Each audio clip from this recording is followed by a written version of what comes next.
Now we are about to see fifth supplementary Footprints Without Feet written by H.G. Wells. Actually, the story is extracted from the novel The Invisible Man written by H.G. Wells. Different chapters of the novel are collected together and shortened for us as a story. In the story, a scientist, Griffin, invents a medicine to become invisible. Just imagine how it would be when a man intakes the medicine which makes him invisible. Surely he can make a lot of pranks with the use of that medicine, and he can use it for good thing too. Whether Griffin uses this discovery for a good one or an evil one, that only we are about to see in the story. When the story opens, Griffin, as an invisible man, walks in the streets of London. As he walked, two boys noticed the muddy footprints of the scientist.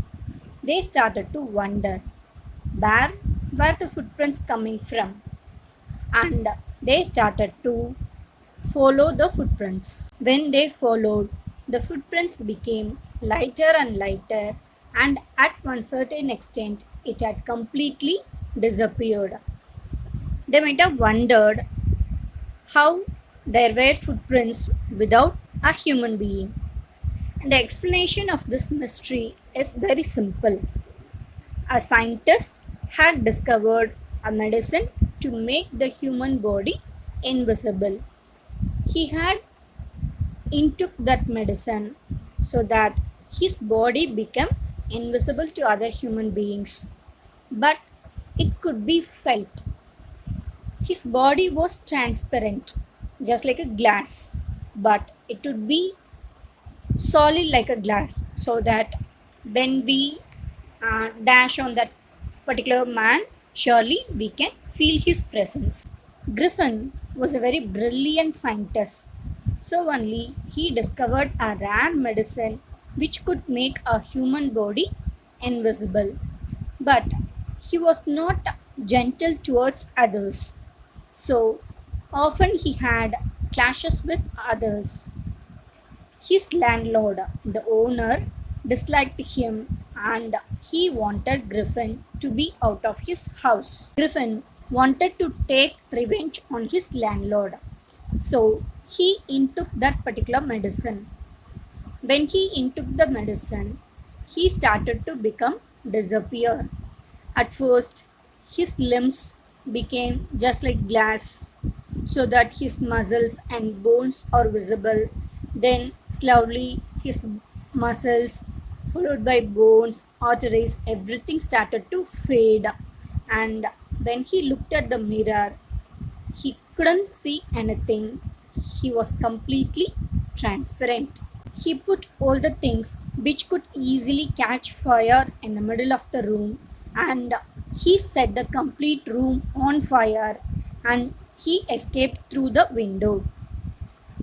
He had to completely remove his clothes so that he could easily escape from the scene. After setting out the house on fire, he started to roam around the London streets as a homeless man, as well as a man even without clothes, without money, and he was invisible too. Griffin managed to escape from the boys, but the season was much against him. It was midwinter. It was cold everywhere and it was snowy too. So he couldn't bear the cold without his clothes. At last, he decided to enter into a store to get some warmth. He entered into a big store where he can get clothes, food, shelter, and everything. He waited till the closing time of the shop had come. When the closing time arrived, everyone from the shop went out and the doors were locked. At that time, Griffin was happy and immediately he took some of the warm clothes and wore it. Not only clothes, he found himself some shoes, overcoat, and a hat too. After wearing everything, he became a fully dressed and visible man. As he was hungry, he entered into the kitchen and found some cold meat and coffee. After intaking that, he found some meal with sweets, wine, and everything from the grocery store. Once his stomach was filled, he wanted to take some rest. So he rested on a pile of quilts and he slept thoroughly. In the morning, before Griffin woke up, two assistants of the shop had entered there. If Griffin had woken up before they came, surely he would have escaped. As they came, hearing the sound, Griffin woke up and he started to run in fear. They too started to chase after Griffin. When Griffin had to escape from the assistants, he had to remove his coat, hat, shoes, everything what he wore the previous day. Again, it was much difficult for Griffin to wander in the streets without clothes. After this incident, Griffin understood that he needed something more to hide the place above his shoulder. So he decided to try a theatrical company. He reached to Drury Lane to find something to hide the space above his shoulder. Very soon he found a shop and he entered into the shop easily as he was invisible. In the theatrical company, Griffin could find everything what he wanted.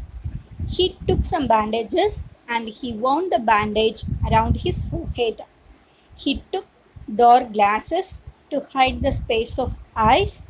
He took false nose, big bushy side whiskers, and a large hat too. After wearing all these things, he became a complete man. Now, without being seen, he attacked the shopkeeper from the backside and he robbed the money what he had and he escaped from the theatrical company. Griffin experienced a lot of difficulties in a crowded place like London.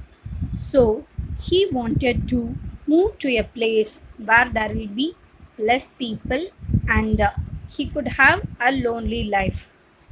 He decided to take a train to Epping, a village. He booked two rooms in a local inn. When he arrived to Epping, the arrival of a stranger in winter season made many of the people talk about this event because whenever a person wanted to visit other places, they would choose only pleasant weather such as spring. In winter, as it was much snowy, no one could go out and visit any of the places. So, a visitor in winter season made most of the people talk about the arrival of stranger. Secondly, Griffin had a very strange appearance that also made people to talk about him. Mrs. Hall, the owner of the inn, tried to be friendly with Griffin, but Griffin told in very stern voice he had no desire to talk to any other person, and he also told that his reason to come to a place such as Epping is to have a life of loneliness, and he told he should not be disturbed in his work. He explained that an accident had affected his face. As he was a scientist, he tried to invent something. At that moment, an accident befell on him that affected his face. Mrs. Hall heard all these things, and Griffin had already paid in advance the room rent. So Mrs. Hall was much satisfied. The money that Griffin stole from the theatrical company lasted only for a few days. So Griffin started to face some financial problems. When Mrs. Hall asked for money, Griffin told that he was expecting a check. When the check arrived, he would pay Mrs. Hall. Very soon after Mrs. Hall's inquiry, a burglary scene took place in the village. Very early in the morning, a clergyman and his wife heard some noises in their study room. So immediately they went downstairs. When they were going downstairs on the steps, they heard some sound, chinking sound of the money, which would be made by coins.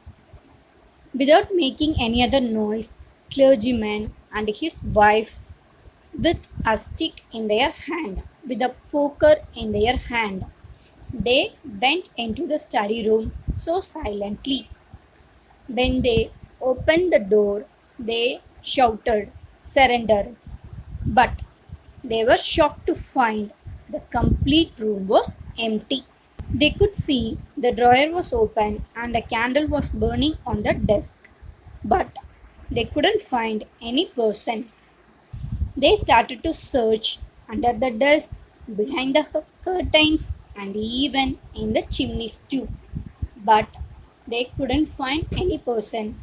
The money, what they kept for housekeeping, was missing in their room.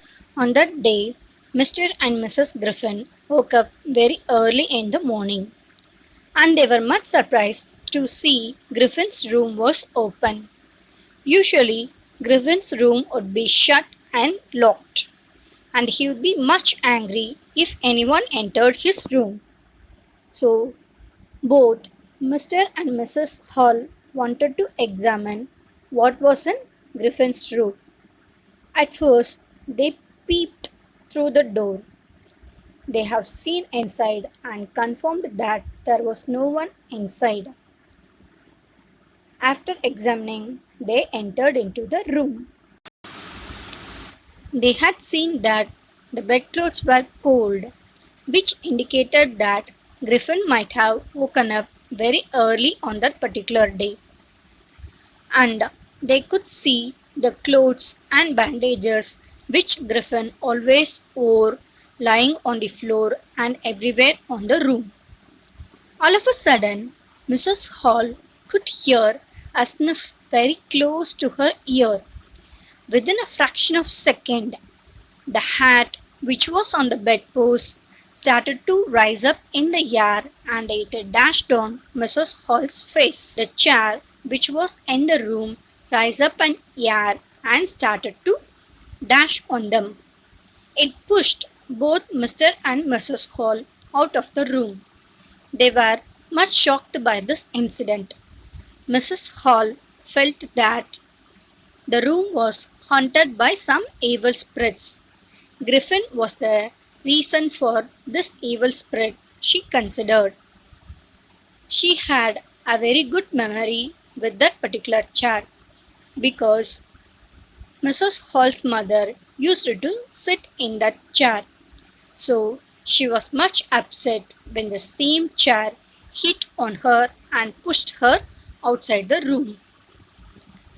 Very soon, the burglary at the clergyman's house started to spread everywhere else, and most of the people doubted only Griffin. Griffin, who had told that he was waiting for a check for the money, immediately produced the cash to Mrs. Hall. So the doubt about the theft grew much stronger when Griffin produced the money. Secretly, village constable was called to inquire about the case, but Mrs. Hall couldn't wait further. She started to inquire Griffin. At first, she asked about what happened to her chair and other furniture which were in the room. And she also asked him how he could enter from the closed room because the chair pushed both Mr. and Mrs. Hall out of the room. Now Griffin emerged from the closed room. So she also asked about that. Griffin was much angry when Mrs. Hall started to enquire him. So immediately he shouted, "You don't understand who or what I am." And he started to remove his bandages, nose, whiskers one by one. And the people who were looking at him were awestruck. The people saw the man without head. Very soon, Jaffers too arrived on the scene with the arrest warrant.